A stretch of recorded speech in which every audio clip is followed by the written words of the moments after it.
Are you confused about which pilot license you need to get and what the difference between an ICAO, FAA, and EASA pilot license is? Then this video is for you.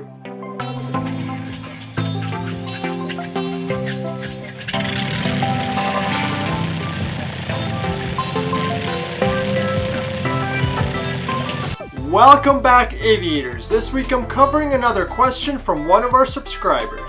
What type of pilot's license should I get? There's a little bit of confusion between pilot licenses and different pilot licensing systems used worldwide, so this video is dedicated to helping clear up that confusion.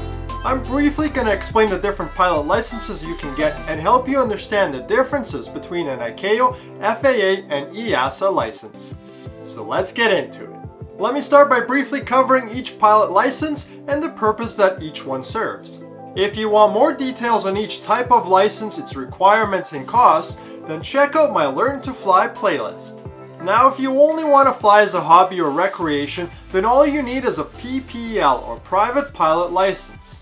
This will allow you to fly by yourself and with passengers during day VFR conditions, and if you add a night rating to it, then you can fly VFR at night.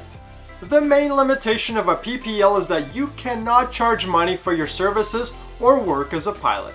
If you do want to pursue a pilot career, then after getting your PPL, you need to continue your training and get your CPL or Commercial Pilot's License.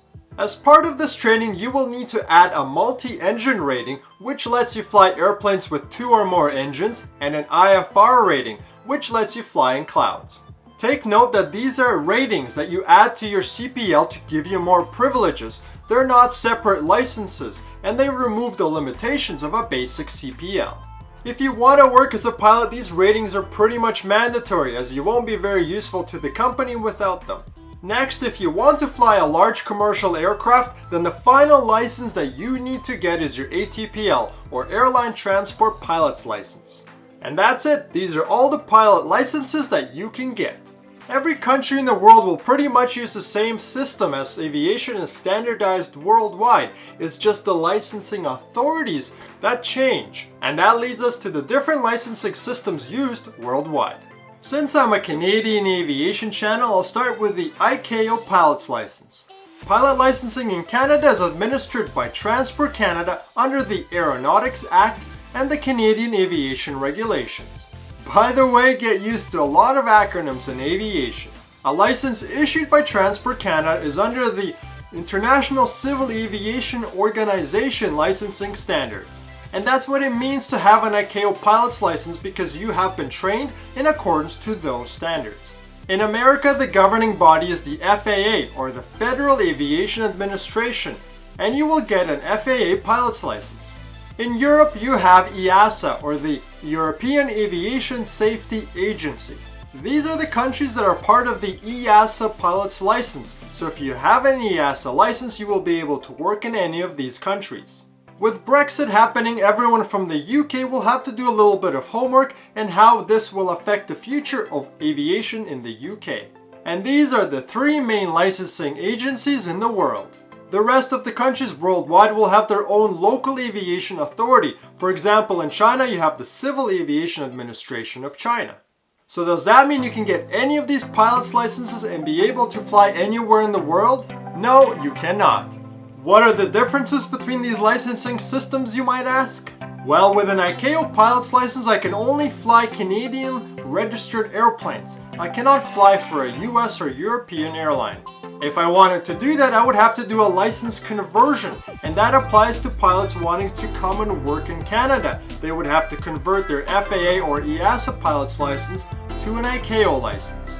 How it works is pilots with licenses from foreign countries that are part of the ICAO contracting states can apply to Transport Canada to get their foreign license validated.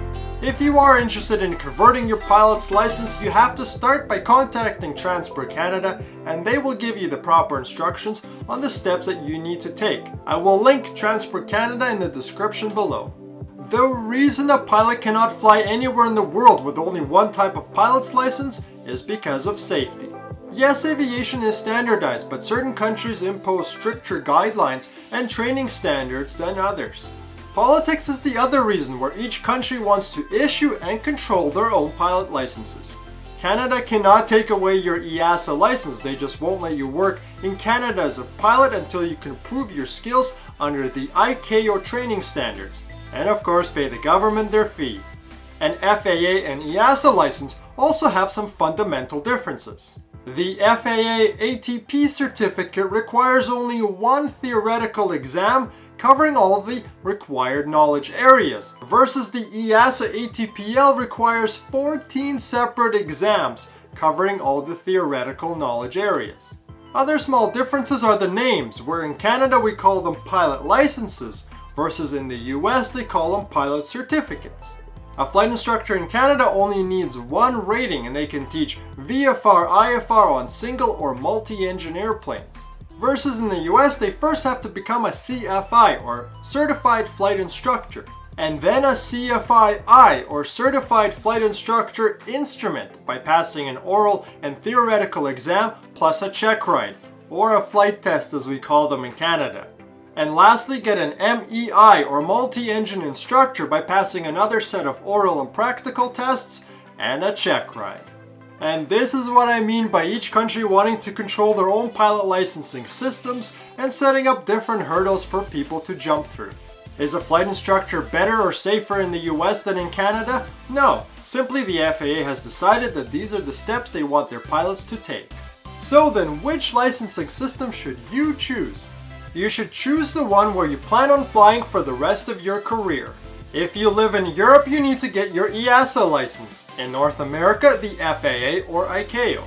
It doesn't make much sense getting your FAA license and then converting into an EASA license because you will still have to write those 14 exams, so why not write them in the first place? It won't save you much time or money, and it can even complicate the process more by going through the conversion hassles. In North America, some pilots choose to hold both licenses, an ICAO license and an FAA license, as our systems are very similar and the conversion process is much simpler. The only exception to getting your license in North America and then going back home to convert your license is for international students from Asia and the Middle East. Asia needs so many pilots that they simply cannot train them fast enough, and therefore students come to Canada or to the US to get their license, and then they go back home to do their license conversion. Another reason to do your training in North America is if your country has a poor safety record and you want to get more superior training here. Entrance requirements are also a lot simpler in North America, where we don't have entrance exams and all you need is a high school diploma to qualify for a student visa. So these are the different pilot licenses in a nutshell, and I hope this video made things a little more clear for you. If you have additional questions, please leave them in the comments below. If you want more one-on-one guidance or to get a personalized coaching session with me, consider becoming a patron. A big thank you to my current patrons who help make these videos possible. Smash like if you enjoyed this episode, check out my coffee business, and I'll see you in the next episode.